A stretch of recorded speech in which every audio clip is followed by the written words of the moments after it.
Praise the Lord. ఈరోజు Bible ధ్యానము, నీ మనస్సును ఏలుబడి చేయుము.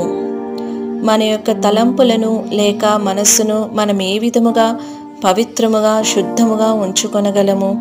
మొట్టమొదటిగా ఒక భావములో చూస్తే, మన చెడు తలంపులు మన క్రియల కంటే ఎక్కువ పాపభూయిష్టమైనవని తీవ్రమైనవని మనము గ్రహించవలెను. కాబట్టి ఈ నీ చెడుతనము మానుకొని మారు మనస్సు నుండి ప్రభువును వేడుకొనుము. ఒకవేళ నీ హృదయాలోచన క్షమింపబడవచ్చును అని అపోస్తలుడైన పేతురు గారడీ వాడిన సీమోనుతో చెప్పెను. అపోస్తల కార్యములు 8వ అధ్యాయము 22వ వచనము. సీమోను పరిశుద్ధాత్మ అభిషేకమును వాంఛించెను గాని అతడు దానిని జీవనోపాధిగా చేసుకొనవలన ఉద్దేశముతో వాంఛించెను. ఈ తప్పైన తలంపునే పేతురు చెడుతనముగా ఎంచుచున్నాడు. మన చెడు తలంపులను అపాయకరమైనవిగా ఎంచుకొనవలనని ప్రభువు ఎందుకు కోరుచున్నారు? ప్రతి తలంపు దేవుని చేత తీర్పు తీర్చబడుటయే దీనికి కారణమై ఉన్నది. ప్రసంగి గ్రంథము 3వ అధ్యాయము 17వ వచనము.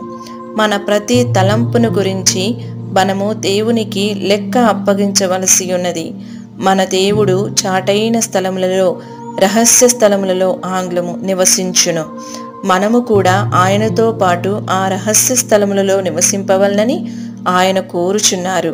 కీర్తనల గ్రంథము 91వ అధ్యాయము 1వ వచనము. గనుక మనం ఎటువంటి రహస్య పాపములను కలిగి ఉండకూడదు. పరిశుద్ధపరచబడని తలంపులు లోనికి వచ్చుటకు ప్రయత్నించినప్పుడు దేవుని కృప వలన వాటిని నీ మనస్సులో నుండి పారదోలుము. త్వరలోనో లేక తరువాతను నీవు అటువంటి సమస్యను లేక దానిని పోలిన శోధనను ఎదుర్కొనవలసి వచ్చును. మరలా దేవుని కృపను బట్టి దానికి విరోధముగా పోరాడుము. ఈ విధముగా మంచి పోరాటమును పోరాడు జీవితమును జయ జీవితము అని అందరు. అట్టి జయ జీవితము కొరకే మనము పిలువబడి ఉన్నాము. కనుక పాపపు తలంపులకు చోటివ్వకుందుము గాక. మన తలంపులను మించిన మనము ఎదగలేము. ఆంతర్యములో హృదయములో తలంచిన విధముగానే తానుండును. సామెతల గ్రంథము 23వ అధ్యాయము 7వ వచనము. ఆంగ్లములో, నీవు సాతాను వలె తలంచిన ఎడల నీవు నిజముగా సాతాను వలె ఉందువు. నీవు క్రీస్తు వలె తలంచిన ఎడల క్రీస్తు వలె ఉందువు.